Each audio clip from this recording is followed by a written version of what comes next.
When I got the call about Luna, it felt like a race against death. They said she had been surrendered, likely by a breeder, because of her condition. The warning was clear. If she wasn't picked up by 4 p.m., they would have to euthanize her. My name is Barry, and this is Luna's story. Even though the shelter was several hours away, and it didn't seem possible to get there in time, I decided to jump in the car and speed over. Something inside me just said this puppy needed a chance. So nervous. Why are we so nervous? When I arrived, Luna was in much worse shape than I had imagined.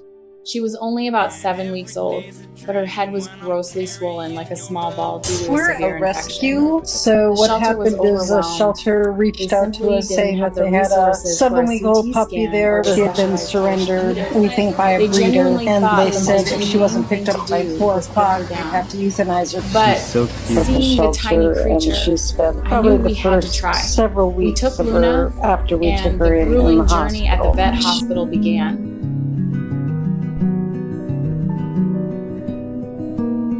Those first few weeks were a struggle for survival. Her head was so swollen it was pressing on her airways.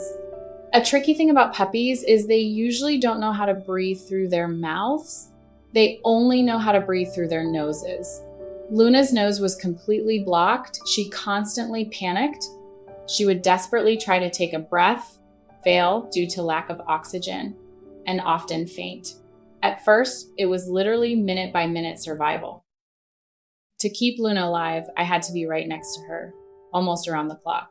The only way she could get any sleep was if I gently pried her mouth open and kept my finger there to hold it so she could breathe through her mouth. If I took my hand away, she'd startle awake, terrified of suffocating. So I sat there, holding her mouth open just enough for air to get in while she slept a little. Those nights were endless, but I couldn't risk leaving her. Thankfully, we had an amazing vet. Due to his dedication and specialized treatment, Luna slowly started to get a little stronger.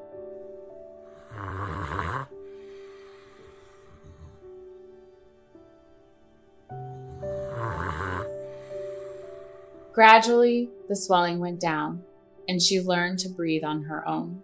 From a weak puppy confined to a crate, Luna started showing her true personality. She turned out to be incredibly high energy. Maybe because she had been confined for so long, every time we let her out, she would be ecstatic, running crazily around the house. Looking at her now, you would never guess she was the dog who was nearly put down because no one would take her.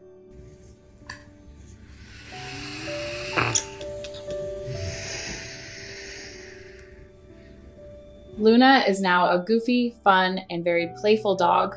But underneath all that boisterous energy, she's extremely sensitive. She's really clued into how you feel.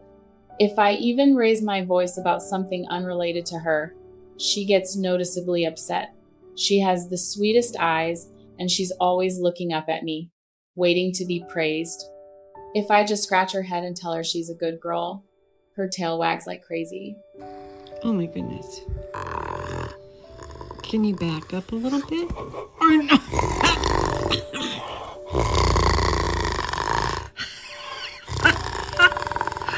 Initially, my plan was just to foster her, rescue her, get her healthy, and then find her a permanent home.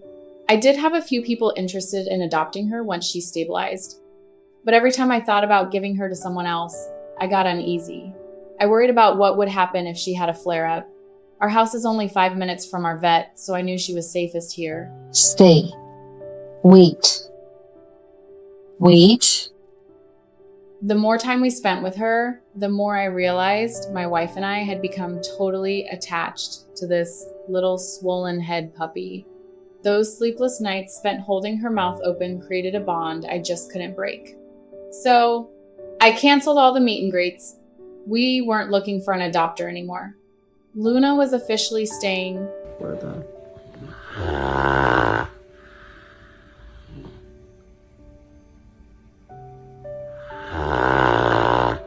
Now, every day with Luna is full of fun. She loves playing fetch, and she's always right by my side. She went from being an animal slated for euthanasia to having a name, a home, and people who would do anything for her. Watching Luna run around healthy in the yard, I know that rushing to save her that afternoon was the best decision I ever made.